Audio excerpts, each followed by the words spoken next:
E aí, galera, seja bem-vindo a mais uma aula de termologia e hoje vamos dar início a um conteúdo dentro da termologia chamado calorimetria, que basicamente vai estudar o conceito de calor e quais são as suas formas de aparecer e tudo mais, quais são as implicações que vão acontecer quando o calor aparecer e tudo mais, ok? Mas antes de dar início a todas essas implicações, a gente tem que ter uma noção mais clara do que significa a palavra calor. E eu já adianto para vocês que é diferente da forma como a gente usa no dia a dia. No dia a dia a gente costuma dizer, aqui dentro está muito calor, ou fala, lá fora está muito calor, não vou sair, vou ficar aqui no ar-condicionado. Então, essa forma de usar, essa noção que nós temos da palavra calor, ela é diferente do seu significado dentro da ciência. Não tem nenhum problema você usar no seu dia a dia, mas quando você for fazer uma prova de física, tenha cuidado, porque não é a mesma coisa, tá? Então a gente tem que começar. O que é calor? O que ele significa? Calor, ele vai estar associado a 3 palavras. A primeira delas é energia, tá? Calor tem relação com energia. Calor é energia? Não. Tem relação com energia, ok?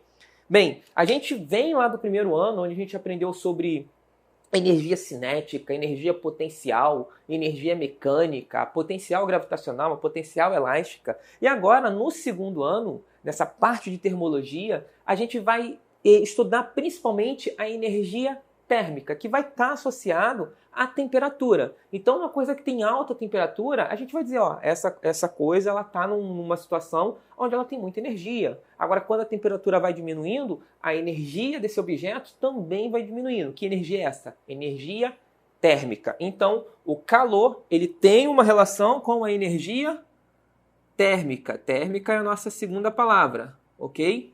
Energia térmica. Então calor é energia térmica? Também não. Energia térmica é energia térmica. Não precisaria de uma outra palavra para definir energia térmica, ok? Então, a gente está dizendo que ele tem relação com isso. Não é energia térmica ainda.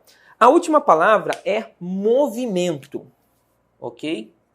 Movimento ou fluxo também é uma boa palavra para associar. Movimento ou fluxo. Por que movimento? Olha só, vamos pegar o seguinte exemplo. Imagine que eu tenha uma bateria dessas portátil de celular, e eu tenho minha bateria carregada, certo? E eu tenho o meu celular descarregado. Então eu quero carregar a minha bateria. O que eu quero fazer é tirar a energia da minha bateria portátil e colocar na bateria do meu celular. Então eu vou ter o quê?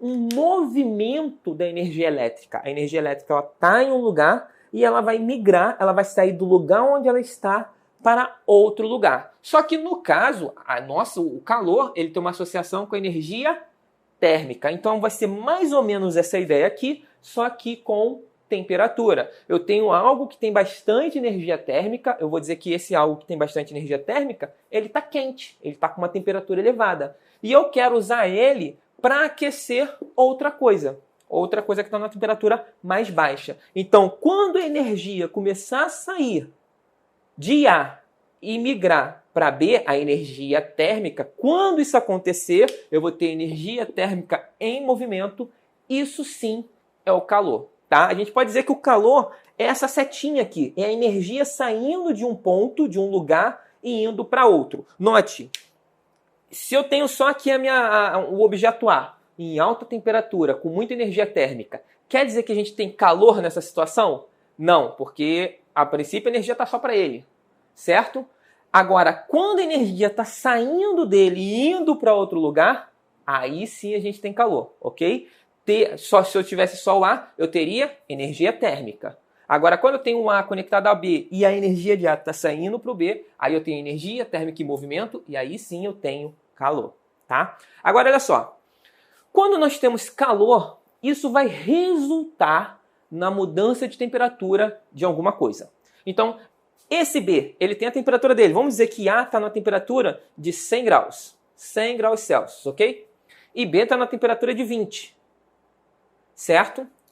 Quando eu pegar o A e encostar ele em B, deixar eles em contato, o que vai acontecer com B? B vai começar a pegar, vai começar a receber, né, a energia de A B vai começar a receber energia de A, e aí a temperatura de B vai aumentar. Por que a temperatura de B vai aumentar? Porque a energia térmica dele está aumentando, ok? Enquanto ele está pegando essa energia, a gente tem um calor, a gente tem um fluxo de energia saindo de A e indo para B, ok? Então, toda vez que eu tiver calor, eu vou ter ali algum lugar ou algum objeto, alguma região mudando sua temperatura. Calor, ele vai estar associado a essa questão de mudança de temperatura. Se eu não tiver calor, a temperatura não muda. Se eu pego o B e levo ele para o espaço, longe de tudo, onde não vai estar em contato com nada, não vai estar em exposição a nada, a temperatura dele nunca vai mudar, ok? Ao contrário do que muita gente pensa que vai congelar no espaço. Não, não vai congelar no espaço, ok? Depois a gente vai falar mais sobre isso.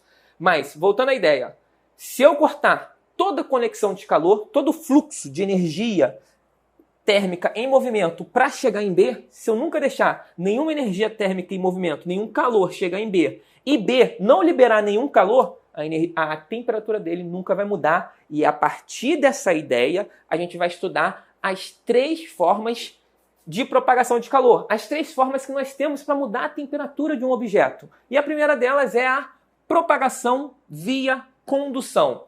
A condução, ela vai estar atrelada a 2 palavras muito importantes. A palavra contato, ok? E a palavra sólido. A propagação por condução. O que eu quero dizer propagação por condução? Para eu tirar a energia de A e ir até B, o que eu posso fazer? Eu posso pegar o A e deixar ele encostado em B, certo? Eu tenho que criar um meio para que essa energia de A, para que a temperatura, para que a energia térmica de A, ela comece a passar para B, certo? E eu posso fazer isso de 3 formas. É isso que eu quero dizer. A primeira delas é a condução. A condução tem a ver com contato. Se eu pegar o A e encostar em B, a energia de A vai começar a passar para B. Então, essa é uma maneira de mudar a temperatura de B. Essa é uma maneira de gerar calor, de criar ali uma situação onde tem energia térmica em movimento. Entenderam? Então, só que tem um detalhe. Tem um detalhe muito importante na condução por contato. Primeiro, ela vai estar relacionada aos sólidos. Isso vai acontecer com os sólidos. Por que a gente está dando essa ênfase? Porque existe uma outra forma, uma outra propagação, que não é a condução, é a convecção, a gente vai estudar mais para frente, que não acontece nos sólidos, acontece nos líquidos e nos gases. E isso tem que ficar claro, porque cai... se a propagação acontece num gás, qual é? Aí é a convecção. Se acontece no sólido, condução. Que fique claro isso, tá? Beleza, agora que eu estou falando, tem um sólido. Digamos que eu tenho uma barra. Uma barra, ok? E na ponta dessa barra, eu tenho uma chama. Um foguinho qualquer. Certo? Bem, o que vai acontecer? O fogo, ele vai começar a esquentar essa ponta da barra. Certo?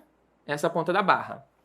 Aí a gente tem que ter uma noção de que quando um objeto começa a esquentar, na prática, a temperatura dele subindo, o que acontece é que os átomos desse objeto, eles começam a vibrar mais intensamente, ok? Eles aumentam a vibração. Lembrando que os átomos, eles estão sempre vibrando.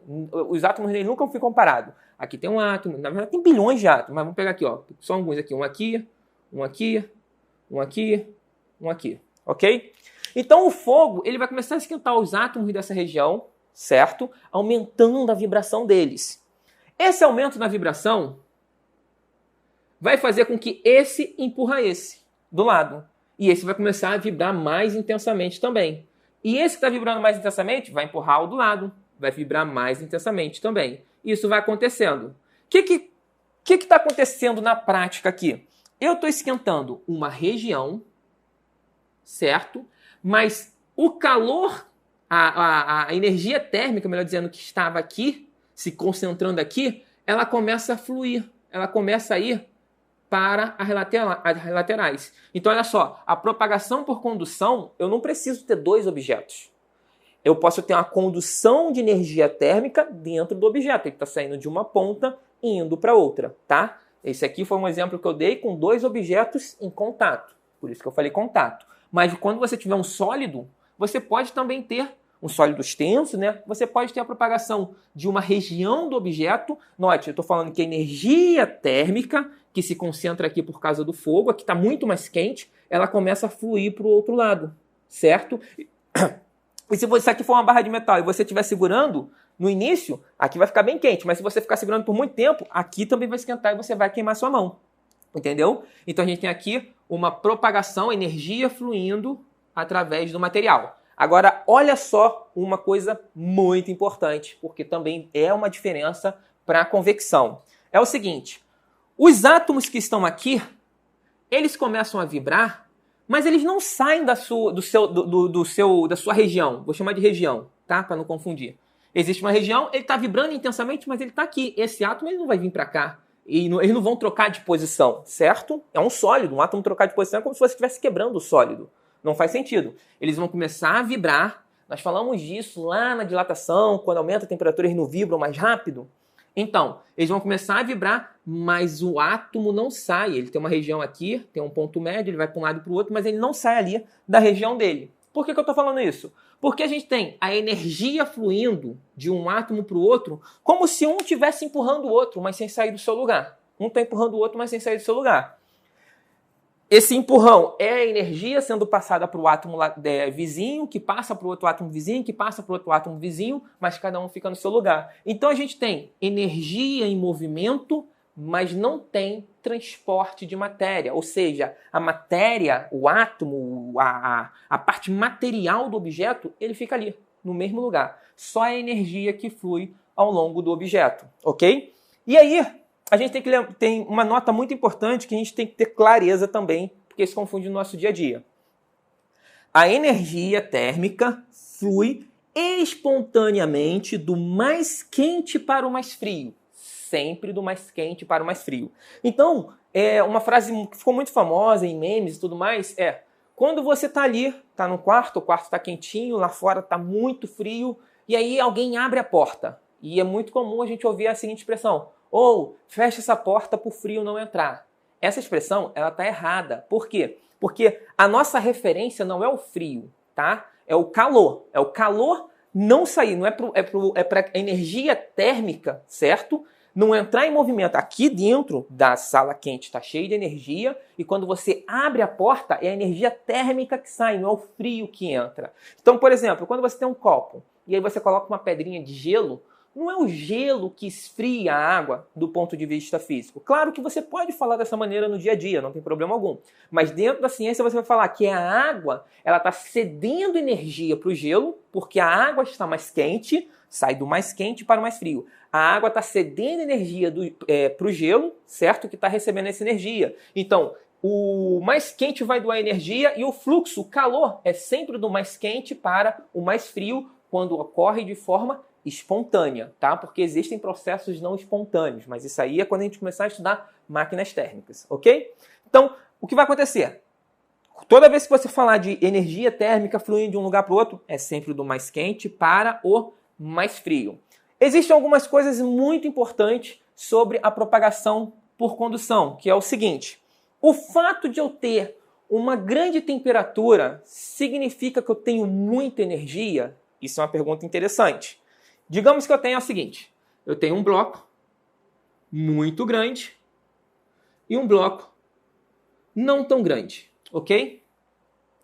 E aqui eu tenho um balde. Aqui eu tenho um balde com uma certa quantidade de água, ok? Bem, esse bloco, ele está a 50 graus. 50 graus Celsius. Ele tem uma energia térmica, ok? Esse outro bloco, ele vai estar a 45. 45 não, desculpa, 55. 55 graus Celsius. Bem, eu posso perguntar para você, quem tem maior temperatura? Isso é evidente, é o de 55. Quem tem mais energia térmica? Aí você tem que ter cuidado. Por quê? Porque a energia térmica está associada aos átomos, certo? Estarem vibrando com bastante velocidade. Esses aqui, eles estão vibrando com bastante velocidade. Esses aqui estão vibrando até mais, ok? Os átomos desse aqui estão vibrando muito mais. Porém, se eu for analisar o total de energia que aqui tem, e o total de energia que esse aqui tem, pelo fato desse aqui ter mais átomos, é bem provável que ele tenha mais energia, mesmo tendo uma temperatura menor. É como se eu pegasse esse bloquinho aqui, jogasse na minha água e minha água não esquentasse tanto. Por quê? O bloco era pequenininho. Agora, esse bloco aqui, ele não tá tão quente quanto esse outro, mas ele é grande. Então, quando eu jogo aqui dentro, ele vai conseguir esquentar mais. A gente vai ver melhor essa demonstração aqui nas próximas aulas, quando falarmos de calorímetro, ok? Eu só quero que vocês não fiquem com a ideia de que aquele que tem maior temperatura tem mais energia. Porém, isso aqui, voltando nessa nota, a energia térmica ela flui sempre do mais quente, é daquele que tem sim maior temperatura. A energia térmica vai fluir daquele que tem maior temperatura para aquele que tem menor temperatura. Porém, nem sempre aquele que tem maior temperatura é o que tem mais energia, tá bom? Espero que vocês tenham entendido. Na próxima aula, a gente vai para a próxima meio de propagação de calor, que é a convecção, onde vai ter mudança. Não vai ser sólido, certo? E a forma como ocorre a convecção, ela gera fenômenos que ocorrem assim no nosso dia a dia, como os ventos e tudo mais, tá bom? A gente se vê na próxima aula. Valeu!